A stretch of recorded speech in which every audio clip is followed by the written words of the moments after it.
Well, that was quite a day I had there. Believe me, that's quite an airplane, that B-58 Hustler. Like a whole lot of people, I've been very interested in the development of the Strategic Air Command supersonic bomber.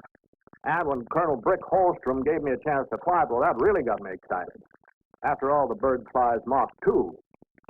Now, Mach 2, that's 2 times as fast as the speed of sound. Oh, they made me a member of the club. The B-58, in its brief history, has won just about every trophy and set just about every world record for high-performance aircraft there is. It's a far cry from this. I flew B-24s World War II, and as a reserve officer, I've had a chance to watch the development of a lot of fine airplanes, and believe me, we've had some great ones, real champions. But here's the new champ. We call it the champion of champions.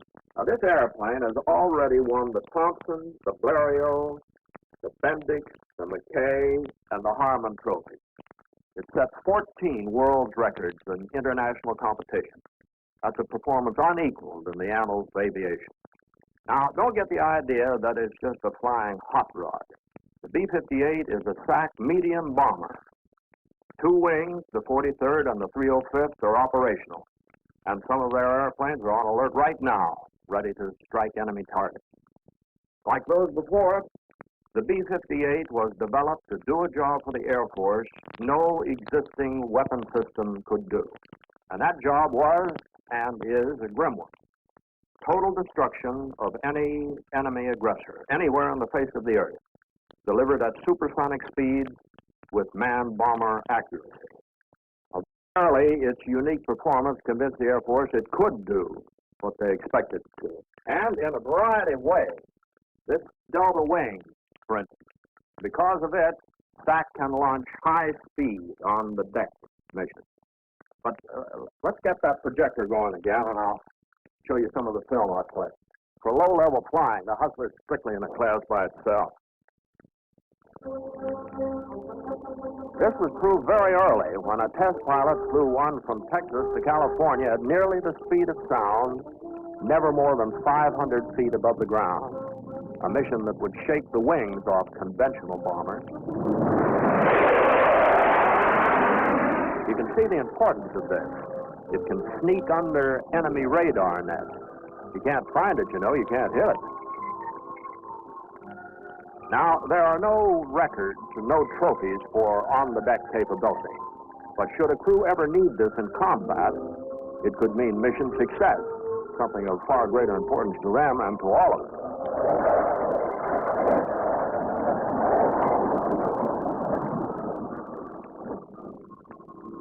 There are trophies and records, plenty of them, in SAC's combat competition. And on its debut, the Hustler won its share. Here's one of the 2 crews entered from the 43rd Bomb Wing, Carswell Air Force Base in Texas.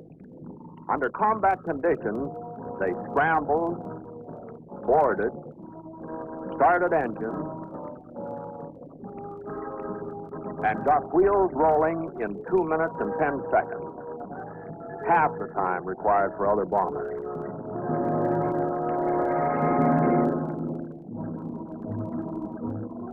Taking off at sundown on 2 successive evenings, a lone B-58 competed against 12 other bombers, and when the results were in, its crew had racked up the best score for both high and low-altitude bombing.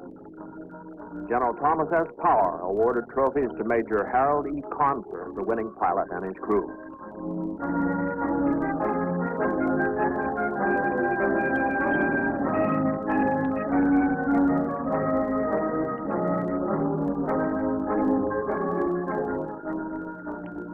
To officials, this Air Force show proved that their new weapon system had an accurate striking power. And what's more, that the time had come for the whole world to see what the B-58 could do. 6 international speed records. This is what they went after first. 2 laps had to be flown around a closed course of 1,000 kilometers, about 1,243 miles, carrying a 4,000-pound payload. Here's the three-man crew from the 43rd Bomb Wing. Major Henry J. Dutchendorf, the first track pilot to fly the B-58, by the way, and Captain William L. Polimas, navigator, Captain Raymond R. Wagner, defense systems operator. Accurate radar data played a large part in certification. That's the crew's commanding general, Nils Oman, standing at the tracking board with the official judges of the race from the National Aeronautic Association. Chase planes, some of our fastest fighters, also carried judges. They could catch up for a quick look, but they couldn't keep up. But on the ground, the tracking instruments were A-OK, ready to go. 4 miles out. 3, 2, 1,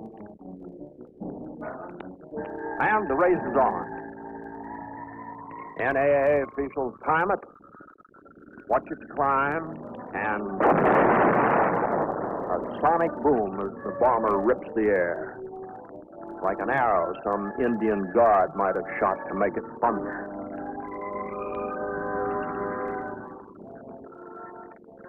(1,425 miles per hour was the ground speed reached.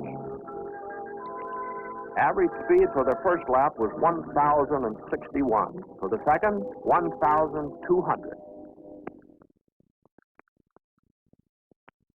Major Dutchendorf's crew flew it exactly as planned, establishing 6 world records in a single flight. You see, they went with 4,000 pounds, so they automatically set records for 2,000 pounds and for no payload at all. Now, this gave them 3 records for the first lap of 1,000 kilometers and 3 more for the second, 6 in all. And 5 of these had been held by the Soviet Union. Now, you'd think this airplane had pretty well proved itself, wouldn't you? I mean, what can you expect of a medium bomber? Speed, not just in flashes, but for the long stretch, and carrying loads to altitudes that only a heavy bomber is supposed to. And maneuvering around up there like a fighter? Well, before the ink had a chance to dry on the record books, another one set out to break 3 of these new records. Piloting was Major Harold E. Confer, Major Richard H. Weir was navigator, and Captain Howard S. Bialis, DSO. We saw them receiving trophies in the bombing competition. Today's flight, like the previous one, was uphill all the way. They crossed the starting line at 40,000 feet, finished above 50. To give you an idea of the caliber of B-58 pilots, here Major Confer was making a 185-degree turn, keeping a 60-degree bank angle throughout and pulling more than 2 Gs. Now, that's twice the force of gravity. And from down below, the turn looked razor sharp. The least cut inside the crosswire, of course, would have put them out of the race. But they finished in fine style, having circled the 1,000-kilometer course at an average of 1,284 miles per hour, upping the speed of the previous flight by nearly 100 miles per hour and winning for themselves 3 of the 6 B-58 world records.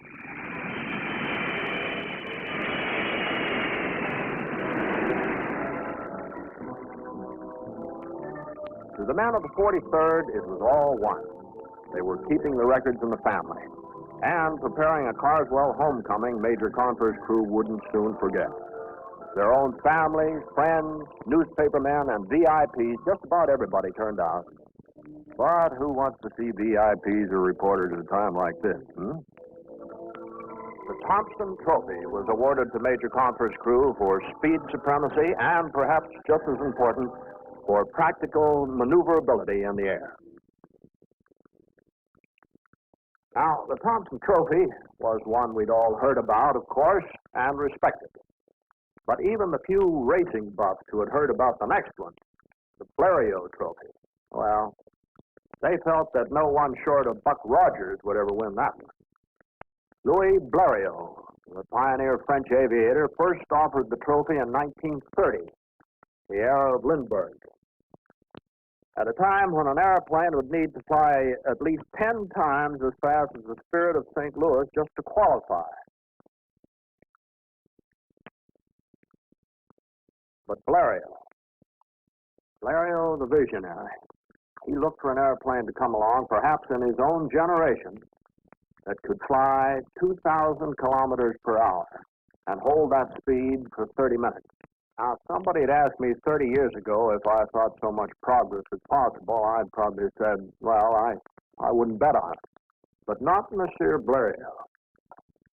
He made the bet. And 31 years later, well, let's see how it was won.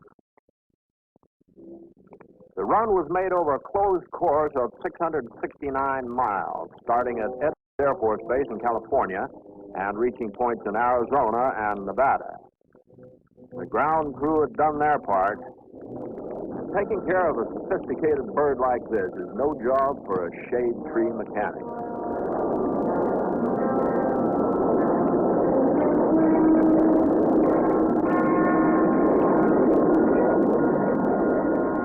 These men are sharp as they come. Typical of the ground crews that keep the B-58 up there doing what's never been done before.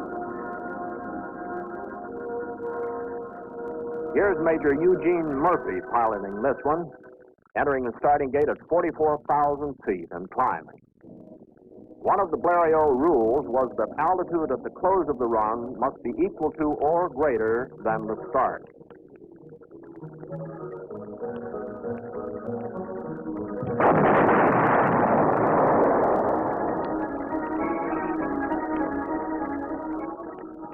Major Murphy checks with his defense systems operator, Lieutenant David F. Dickerson. On a flight like this, the DSO helps the pilot handle problems of Mach and fuel transfer so the center of gravity stays exactly right. They're coming up on the final turn and the rubber. Lone Pine, California, at the foot of Mount Whitney. The pilot gets a reading from his navigator, Major Eugene F. Moses. Round they go. 93 degrees at Mach 2, and then the home stretch.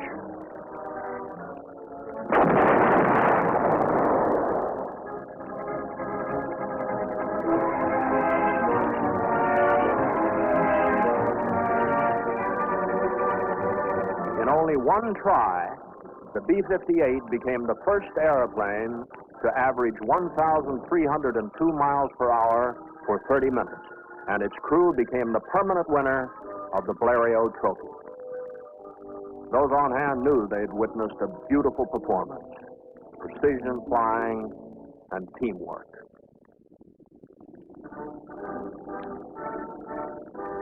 In Paris at the award presentation, Madame Blériot, the widow of the donor, stood with the crew, and her presence signified that her husband's vision had indeed been fulfilled, even in his own generation.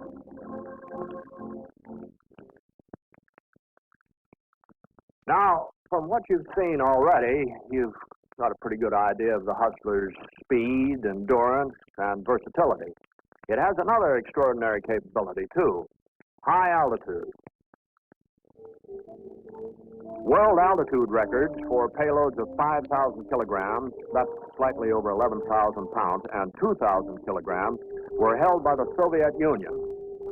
That is, they were until the B-58 went after them. They were then claimed for the United States by a crew from the Air Force Systems Command, which does flight testing for the Air Force.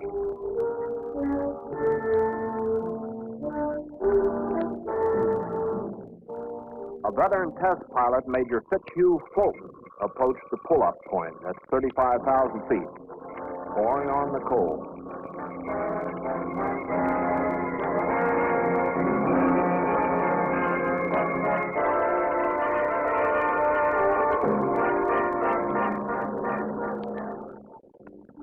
Still going, and already they've broken the Soviet record.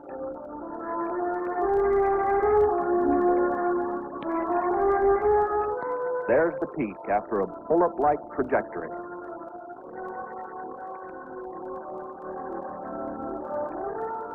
That's 16.5 miles high. On-the-spot certification was made by the National Aeronautics Association, just as on all previous record flights. Their figures were verified later by the Fédération Aéronautique Internationale, Paris, France, as 2 official world records.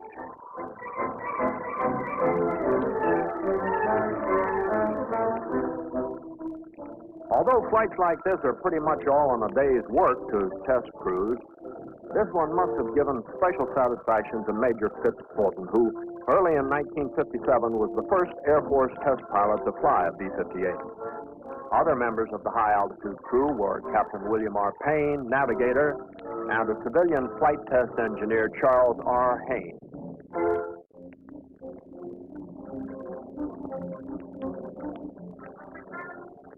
At headquarters SAC, the code name Operation Heat Rise was given the next event. The B-58's round-trip flight from Los Angeles to New York, which added 3 more world records to its list, and the Bendix Trophy. For over 30 years, the Bendix Free-for-All Transcontinental Speed Race has been a proving ground for the newest and the fastest.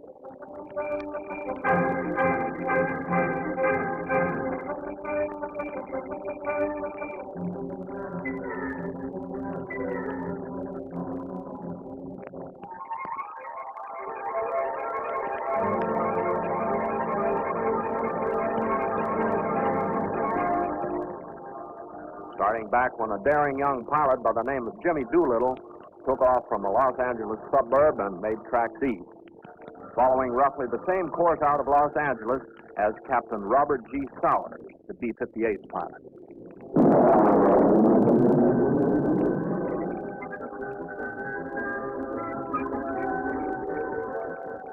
Here's the navigator, Captain Robert McDonald, and the DSO, Captain John P. Walton. Almost as fast as you can read their names, the B-58's over them and gone. People knew it was up there all right, including some who had never heard this kind of thunder before. You see, most supersonic training missions are flown in special corridors away from heavily populated areas. But today, SAC sent it right over Sky Route 66. At mid-country, the bomber slowed down to 500 miles an hour and took on fuel. Now, talk about having flying down to a fine art. Now, just watch this hookup.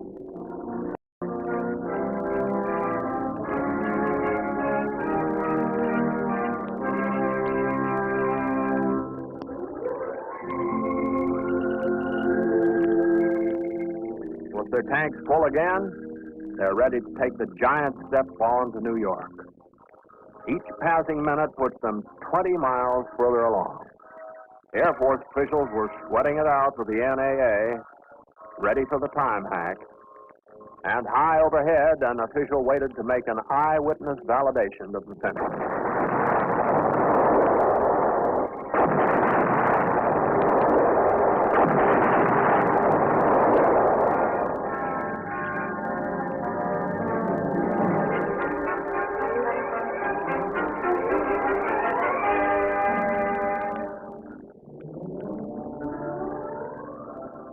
In just a hair over 2 hours, 2 hours and 58 seconds officially, the Hustler completed its New York run, won the Bendix Trophy, and became the first bomber to do so.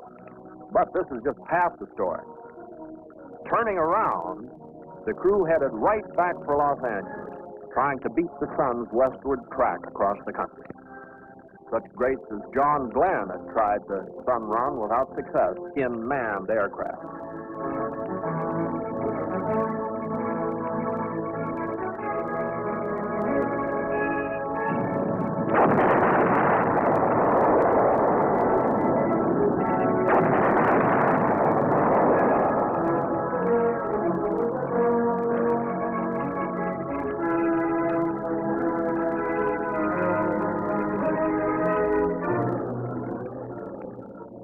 So when the B-58 was clocked in Los Angeles, officials knew that a history-making flight was coming to an end.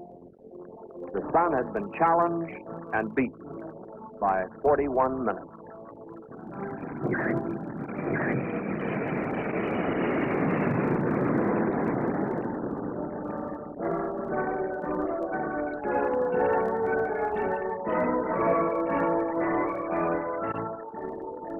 This flight set 3 world speed marks that were the beginning of a new era in transcontinental flight.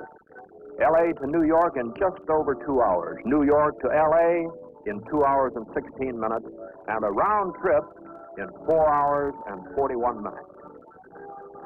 I know you must be thinking what I am, that pretty soon commercial jets may be taking us back and forth across the country this fast.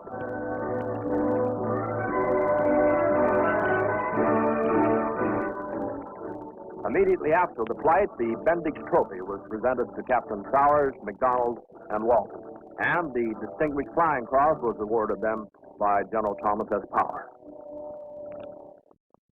Now, in watching these flights, we don't want to lose sight of something I only touched on, and that is, with the exception of the high-altitude run, these records and trophies were won by SAC combat-ready crews flying combat-ready bombers. But peace is SAC's profession, and part of their strategy has been to keep the peace by showing everyone, everywhere, this weapon's capability. If there had been any questions about its intercontinental range, these were answered once and for all in Paris.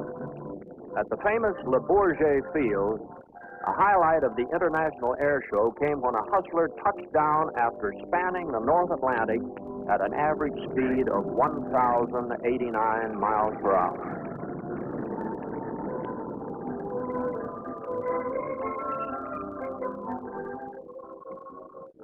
The crew had flown non-stop from Carswell Air Force Base by way of Washington, D.C. and New York.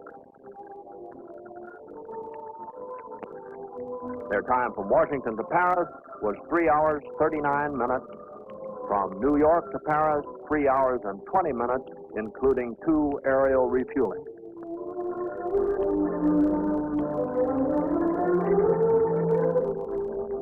They called this one the Lindy Hop, a flight that ended on the exact spot where Charles A. Lindbergh had cut the engine of the Spirit of St. Louis. This gesture was deeply felt by all. Overseas newspapers said that this flight had done as much as anything in recent years to enhance American prestige abroad. Major William R. Payne was the pilot. Captain William L. Palimas was navigator, and Captain Raymond R. Wagner, DSO. Their time from Washington to Paris and from New York to Paris added 2 more to the string of official B-58 world records, making it 14 in all. How was the flight? Routine, they say. Routine. Meaning that in many ways, the Atlantic crossing was like the training mission being flown every day by SAC.